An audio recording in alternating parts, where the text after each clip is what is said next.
Hello, my name is Rupert Hujoff and I'm the Chairman and Chief Researcher of the Hurun Report. Now, for many of us, we really want to have a better understanding as to what's going on in the global economy. And I put it to you that a very good tool is the Hurun Global Rich List. So my team and I, we've scoured the world for the 13th time to dig up the most successful entrepreneurs, the dollar billionaires, and then put them into a list and work backwards. The stories of these people will give us insights into which sectors and countries and cities are on the way up and which are on the way down. So with that in mind, I want to first of all say thank you very much to our partner, our sponsor today, and that's the JDYD Baijiu. It's a strong liquor from China, who's sponsoring this list for the third time. Now, overall, the Hurun Global Rich List has had a pretty good year. So we managed to dig up 5% more, or 170 more dollar billionaires than last year. So there are now 3,300 known dollar billionaires in the world today. And all the losses of last year pretty much been brought back. And so we're almost at the level of 2022, which was a world record year for the dollar billionaires. When we look down into the countries that had a good year, well, the US has had a pretty good year.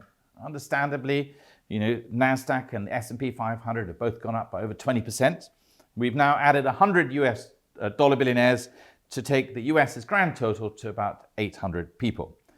New York has overtaken Beijing to become the world's preferred billionaire capital again, for the first time, mind you, in 7 years. Another country that's done really well is India. So India has added just under 100 billionaires to take the grand total to 270. It's had a fantastic year. And Mumbai, believe it or not, has become the preferred capital for billionaires in Asia, again, taking that crown away from Beijing. China, on the other hand, has had a pretty tough year. So the number of dollar billionaires was down 200. If you wanted to break it down further, we lost 200 in China, but there were 50 new faces that came up nonetheless. But having said all that, there are still more dollar billionaires in China at 815 than the US. So it's still number one in the world. Beijing has dropped from being the billionaire capital for the last 6 years or so to number 4, behind New York, London, and Mumbai. When we look a little bit further into the top 10 and see some of the trends coming out here, well, you've got Elon Musk, number 1, and his wealth gone up by 50%. I suppose he's the only one with more than 200 billion US dollars. And he's taken back that coveted position, number 1 in the world, for the third time in 4 years. And Jeff Bezos is back up at number 2. He's pretty much made up all the losses of last year and shot back into number 2 place. And on the back of mainly Amazon's cloud services. And I suppose that's one of the things that's really building value. So we've seen AI and ChatGPT come about. And some of the big winners have been people like Jeff Bezos and Larry Ellison of Oracle, who've seen, and then Steve Ballmer and Bill Gates up to a point as well, who've seen their cloud services sort of really become much more valuable in the last year. Bernard Arnault, who was the number 1 last year of LVMH, the richest European, his wealth has come down slightly, about 13%, but we've seen that pretty much across the whole of luxury. A lot of luxury has come down in the last year. And then some of the older players like Warren Buffett, and he's still right up there in the top 10, more traditional investors.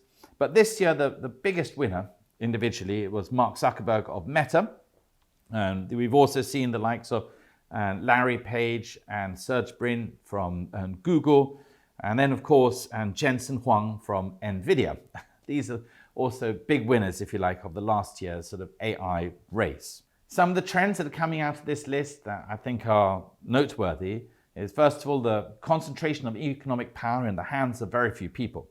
So the top 10 on this year's list, the 2024 Hurun Global Rich List, they now have 10% of the total wealth of all the billionaires in the world. And actually compare that with, say, 10 years ago, it was only 7%. You might say 7%, 10%. Actually, that's like a 50% up. So their concentration of wealth is getting bigger. And when you actually look at it in this year alone, their new wealth that was added, over 50% of all the wealth generated in the last year was in the hands of these 10 people. So pretty significant concentration of wealth. There are now 13 known individuals in the world with more than 100 billion US dollars, and there were 6 years ago there were none. So we've now got 13 with more than 100 billion, one with 200 billion, and at this rate I think we can expect to have the first dollar trillionaire in the world in about 5-6 years' time. In fact, there would have been one dollar trillionaire in the world, Bill Gates, because when he first started Microsoft he had 45% of the stock. Had he kept it all until today, he would have been a trillionaire, but instead he's been selling it down. I think he has about 1% of Microsoft today. And the other trends that are worth noting are philanthropy. So we haven't had any major philanthropic donations this year. You've had the likes of Warren Buffett or Bill Gates or Michael Bloomberg, who've donated 2, 3, 4 billion US dollars, which are very significant numbers, but relatively speaking, quite small. And in terms of women entrepreneurs, well, Taylor Swift made the list for the first time. She's been incredibly successful in the last year with her Era tour.